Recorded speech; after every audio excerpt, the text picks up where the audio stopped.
안녕하세요. 사복음서 1강에 오신 모든 분들을 진심으로 환영합니다. 성경 66권은 어떻게 구성되어 있나요? 하나님의 말씀은 살아있고 활력이 있어 좌우의 날선 어떤 검보다도 예리하여 혼과 영과 및 관절과 골수를 찔러 쪼개기까지 하며 또 마음의 생각과 뜻을 판단하나니 히브리서 4장 12절. 성경은 본래 따로따로 기록되어 있던 66권의 책들을 한데 모아 성경 전서를 이룬 한 권의 책입니다. 성경 전서는 크게 구별해서 처음 39권을 구약이라 하고 나중 27권을 신약이라고 합니다. 구약은 주로 예수 탄생 이전에 이스라엘 민족의 역사를 통해서 나타내신 하나님의 뜻의 기록이요. 신약은 예수 탄생 이후에 예수를 통해서 나타내신 하나님의 뜻의 기록입니다. 요약하자면 성경은 이 세상 처음부터 마치는 날까지의 인류를 위한 하나님의 경륜, 곧 그분의 지극히 공의로우신 정의와 무한히 넓고 깊은 사랑을 나타내 보여준 글입니다. 구약과 신약을 이렇게 도표로 한번 정리해 보았습니다.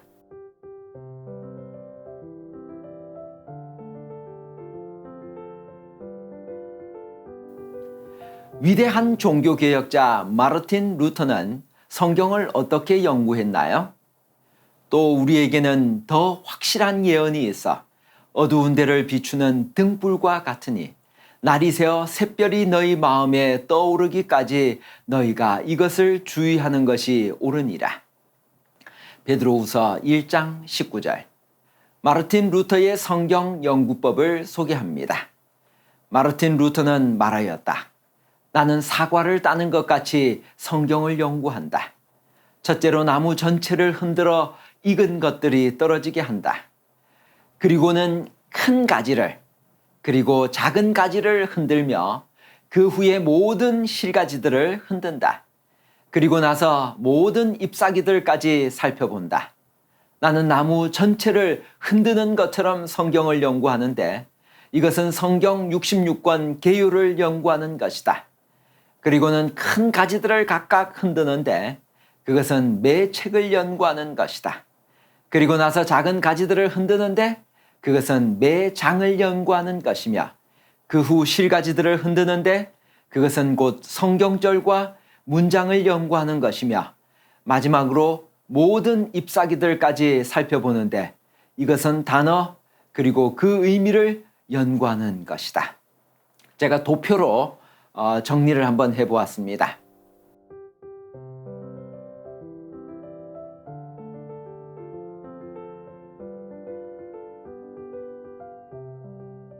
성경은 어떻게 연구해야 하나요? 너희가 성경에서 영생을 얻는 줄 생각하고 성경을 연구하거니와 이 성경이 곧 내게 대하여 증언하는 것이니라. 요한복음 5장 39절. 성경을 연구할 때는 반드시 성령의 지혜를 구해야 합니다. 그리스도를 발견하고자 하는 마음으로 성경을 상고해야 합니다. 성경은 지속적으로 깊이 연구해야 합니다. 성경은 다른 성경절들과 비교하면서 연구해야 합니다. 성경을 무리하게 억지로 풀어서는 안 됩니다.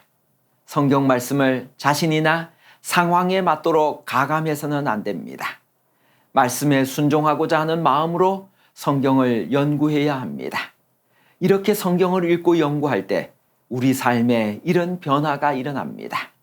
하나님의 말씀은 살아있고 활력이 있어 좌우의 날선 어떤 검보다도 예리하여 혼과 영과 및 관절과 골수를 찔러 쪼개기까지 하며 또 마음의 생각과 뜻을 판단하나니. 성경에는 우리가 하나님을 믿고 새로운 삶을 살도록 사람을 변화시키는 힘이 있습니다. 우리가 성경을 읽을 때 성경 속에 담긴 말씀은 우리 마음에 머물러 우리 마음을 찌르기도 하고 우리 마음에 죄된 생각을 깨우쳐 주기도 합니다. 때로는 그 말씀이 오랫동안 우리 마음에 머물러 우리가 하나님께 나아가도록 이끌어 주기도 합니다. 성경은 오늘도 살아있는 하나님의 말씀입니다. 사복음서란 무엇인가요? 아브라함과 다윗의 자손 예수 그리스도의 계보라. 마태복음 1장 1절. 사복음서란 마태복음, 마가복음, 누가복음, 요한복음을 가리킵니다. 그 내용은 예수님의 출생, 공생의 순환 기사입니다. 하나님께서는 가장 중요한 복음이 담긴 사복음서를 4명의 기자를 통해 다양한 모습으로 제시해 주셨습니다. 그로 인해 각 기자가 가진 자신만의 배경과 관점을 통해 예수님의 사역을 조명해 우리가 미처 생각하지도 못한 면까지 이해하는 데 도움을 얻을 수 있습니다. 예수 그리스도는 누구시며 그분의 가르침의 뜻을 이해하고 실천하려는 목적으로 이 책들이 주어졌습니다. 복음은 세상의 죄와 불행을 제거해 주는 유일의 해독제이다. 온 인류에게 하나님의 은혜의 기별을 알려주는 것이 그 치료의 능력을 깨달은 사람들의 첫째 과업이다. 사복음서는 왜 기록했나요? 마가복음 1장 1절. 하나님의 아들 예수 그리스도의 복음의 시작이라. 오직 이것을 기록함은 너희로 예수께서 하나님의 아들 그리스도이심을 믿게 하려 하며 또 너희로 믿고 그 이름을 힘입어 생명을 얻게 하려 함이니라. 요한복음 20장 31절. 첫 번째, 예수님이 인류를 죄의 속박에서 해방하기 위해 오셨다는 사실을 알리기 위해서입니다. 둘째, 그리스도가 메시아임을 알리기 위해서입니다. 셋째, 기쁜 소식, 즉 복음을 전하기 위해서입니다. 넷째, 예수님이 우리 개개인과 모든 인류의 구주라는 사실을 알려주기 위해서입니다. 복음은 죄에 대한 유일의 해독제이다. 우리는 그리스도의 증인들로서 복음의 능력을 증거해야 한다. 성령께서 마음에 역사하실 것이며 우리는 하나님의 구원을 보게 될 것이다. 사복음서는 누구에게 썼나요? 그 모든 일을 근원부터 자세히 미루어 살핀 나도 데오빌로 각하에게 차례대로 써보내는 것이 좋은 줄 알았노니. 누가복음 1장 3절. 예수께서는 자서전을 기록하지 않았습니다. 그는 자신에 관한 자신의 기록을 전혀 남겨두지 않았습니다. 그러나 그는 자신을 알고 사랑했던 사람들의 마음속에 그의 생애와 교훈을 남겨두었습니다. 사복음서는 바로 그렇게 예수를 사랑했던 사람들이 예수의 생애와 교훈에 대한 기억을 성령의 감동을 받아 기록한 것입니다. 그러나 그것은 결코 어떤 전기들도 아닙니다. 왜냐하면 예수의 33년 반 지상 생애 중 30여 년에 관한 기록을 아주 짧게만 언급하고 있기 때문입니다. 그럼에도 불구하고 이 4권의 복음서들은 예수가 우리 개개인과 모든 인류의 구주라는 사실을 알려주기에 충분합니다. 이 책들은 바로 이것을 목적으로 기록되었기 때문입니다. 사복음서는 얼핏 보면 모두 같은 내용을 반복해서 전하고 있는 것 같지만 사실은 뚜렷한 목적이 있어서 그렇게 4권으로 반복되어 기록되었습니다. 아래 도표를 통해 사복음서를 잠시 비교해 보겠습니다.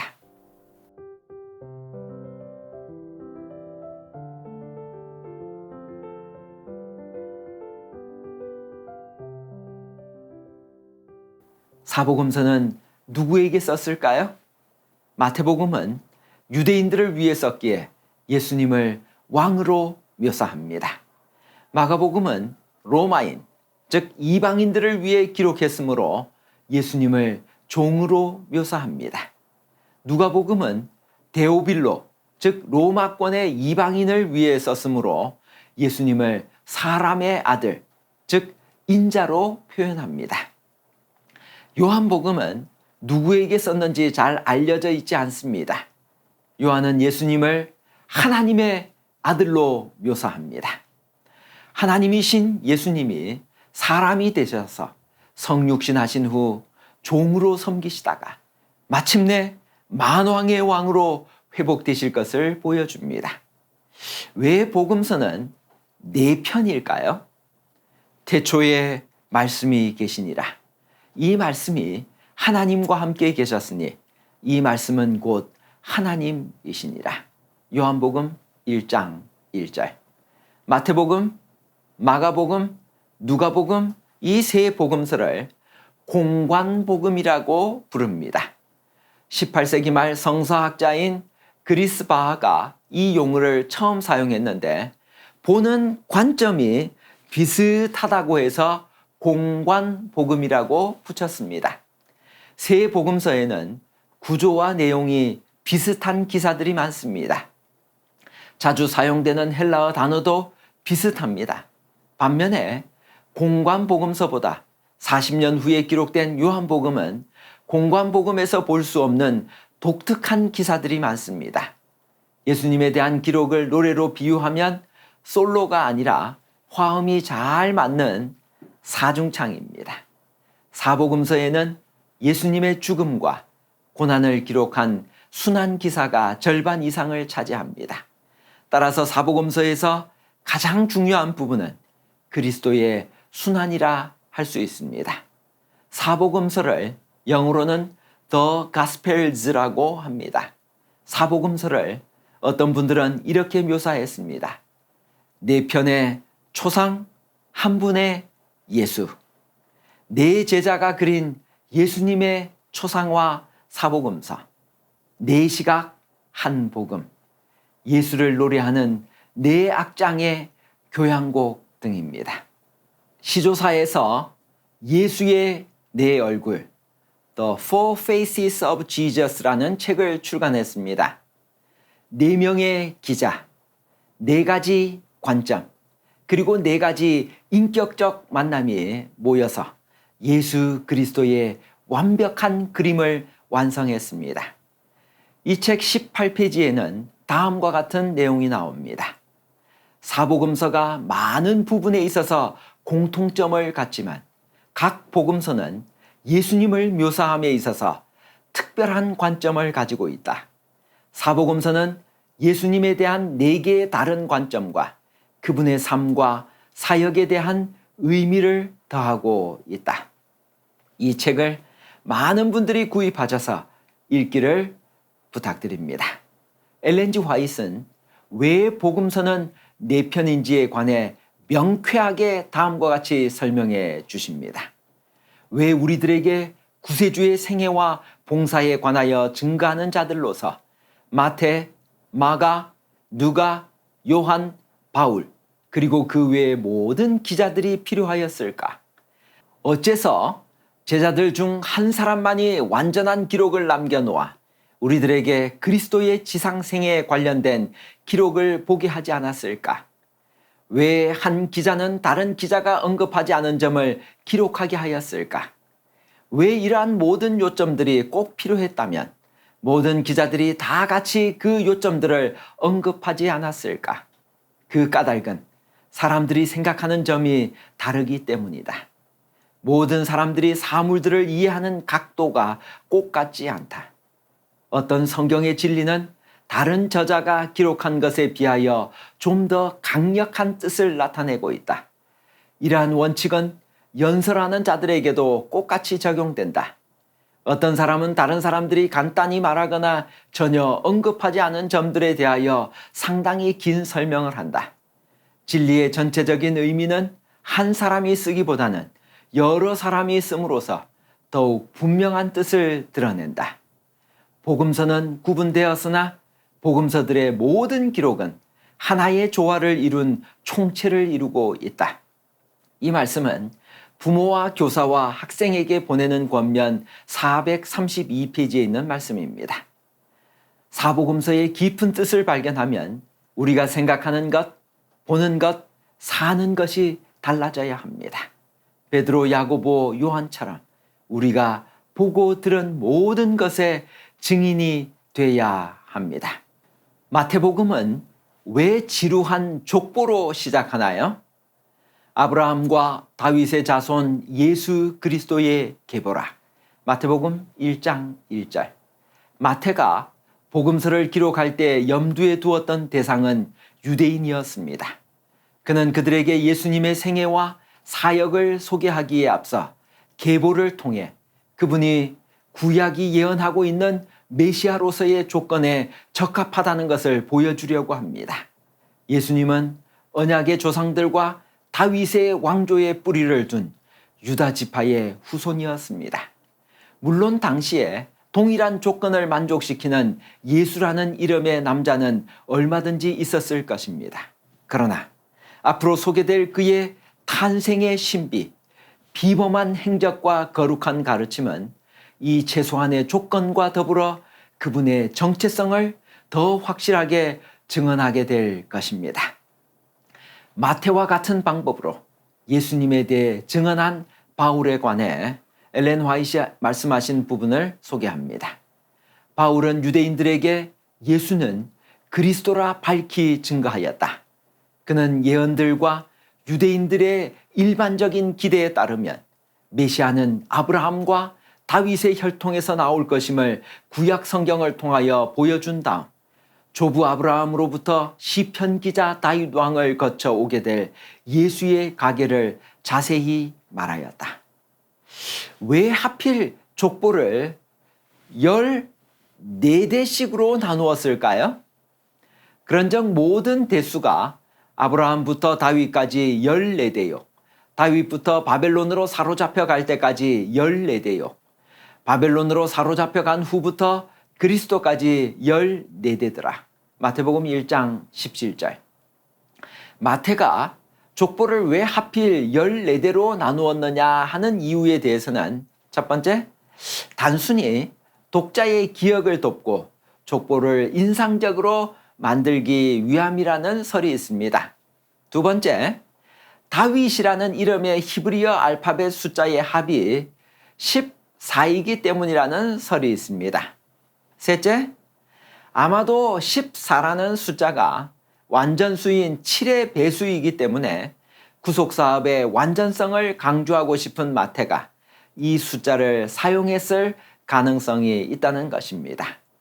옛 이스라엘의 영광을 회복할 다윗 계열의 왕적 메시아를 소망하고 기대하던 유대인들을 향하여 예수님이 바로 그 메시아이심을 강조하려는 마태의 의도가 있었을 것입니다. 예수님은 구약에 예언된 구속사업의 완전을 이루신 분입니다. 왕적인 메시아이신 예수님을 통해 다윗의 자손과 관련된 예언을 이루어 가시는 하나님의 신실하심을 보여주려 했던 마태의 의도를 짐작해 봅니다. 사복음서를 통해 예수 그리스도를 알아야 하는 이유는 무엇인가요? 영생은 곧 유일하신 참 하나님과 그가 보내신 자 예수 그리스도를 아는 것이니이다. 요한복음 17장 3절. 기독교 신앙은 일생을 통해 하나님과 예수 그리스도를 알아가는 과정이라고 생각합니다. 왜 아버지 하나님과 예수 그리스도를 아는 것이 그토록 중요할까요?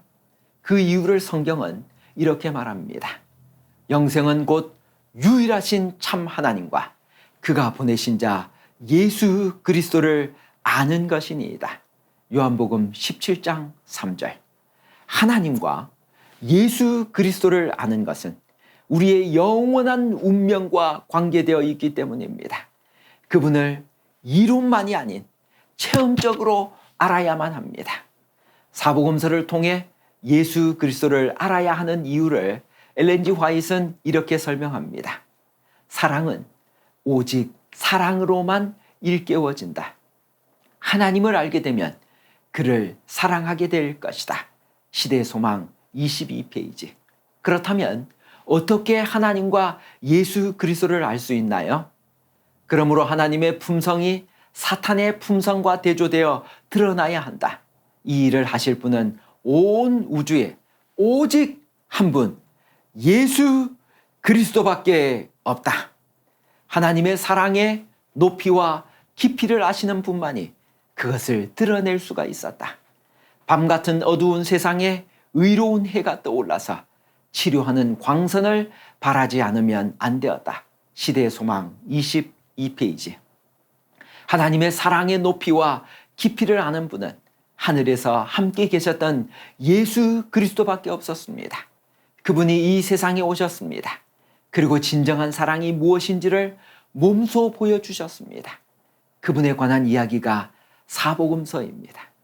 진정한 사랑은 다른 사람이 나를 사랑하고 있다는 사실을 내가 깨달을 때부터 시작된다고 말합니다. 여러분은 예수님의 사랑을 체험하셨나요? 군대에서 경험한 어머니의 사랑의 편지를 통해 하나님의 사랑이 어떠한지를 조금이나마 깨달은 경험을 나누어 보려고 합니다. 제가 신학과 3학년을 마치고 군에 입대했습니다. 708 특공연대로 차출되어 힘든 군 생활을 하고 있을 때 어머니로부터 온 편지 한 통을 받았습니다. 종근아, 넌 멸치 다시를 낸 김치찌개를 좋아했지. 어느 날 내가 입대한 후 김치찌개를 끓이다가 난 미칠 뻔했다. 김치찌개를 그토록 맛있게 먹던 내 모습이 자꾸 생각나 김치찌개를 먹을 수 없었단다. 내가 제대할 때까지는 김치찌개를 끓일 생각이 없단다. 넌 교회에서 찬양을 지휘하곤 했지. 위생병원 교회 예배에 참석해서 분명히 다른 사람이 앞에서 지휘를 하고 있는데 마치 내가 지휘하고 있는 것 같아서 앞을 쳐다볼 수가 없었단다. 어느 날은 집에 가만히 앉아 있었는데 내가 너무너무 보고 싶어서 집에 가만히 앉아 있으면 미칠 것 같아 55번 버스를 타고 목적지도 없이 봉천동 끝까지 왔다 갔다 한 적도 있단다. 저는 더 이상 그 편지를 읽어 나갈 수가 없었습니다. 화장실로 달려가 한없이 울었습니다. 그때까지 피상적으로 어머니가 저를 사랑한다는 것을 알았지만 이렇게까지 저를 사랑하시는 줄은 몰랐습니다. 저는 어머니를 진정으로 사랑합니다. 진정한 사랑은 다른 사람이 나를 진정으로 사랑하고 있음을 느낄 때부터 시작된다고 합니다. 어머니의 사랑의 편지를 읽으면서 하나님과 예수 그리스도의 사랑에 관해 생각해 보았습니다. 하나님이 세상을 이처럼 사랑하사 독생자를 주셨으니 이는 저를 믿는 자마다 멸망치 않고 영생을 얻게 하려 하심이니라. 예수 그리스도께서 십자가에서 이루신 속죄의 죽으심과 그 은혜는 모든 사람을 위한 것입니다. 만일 우리가 그리스도의 것이라면 우리는 그리스도에 대하여 생각하기를 가장 좋아할 것이다. 우리는 그에 대하여 이야기하기를 좋아할 것이다. 그리고 우리가 피차에 그의 사랑에 대하여 이야기할 때 우리의 마음은 하늘의 감화로 말미암아 부드럽게 될 것이다. 그의 품성의 아름다움을 바라봄으로 우리는 저와 같은 형상으로 화하여 영광으로 영광에 이를 것이다. 시대의 소망 83페이지입니다. 사복음서 연구를 다 마친 후에는 우리 모두가 이렇게 변화되기를 기도드립니다. 첫째, 예수 그리스도에 대하여 생각하기를 가장 좋아하는 사람. 둘째, 예수 그리스도에 대하여 이야기하기를 좋아하는 사람. 셋째, 예수 그리스도의 사랑을 체험하여 예수님처럼 이웃을 사랑하며 살아가는 사람. 넷째, 우리의 품성이 예수 그리스도의 아름다움을 바라봄으로 그분처럼 변화된 사람이 되기를 소망합니다.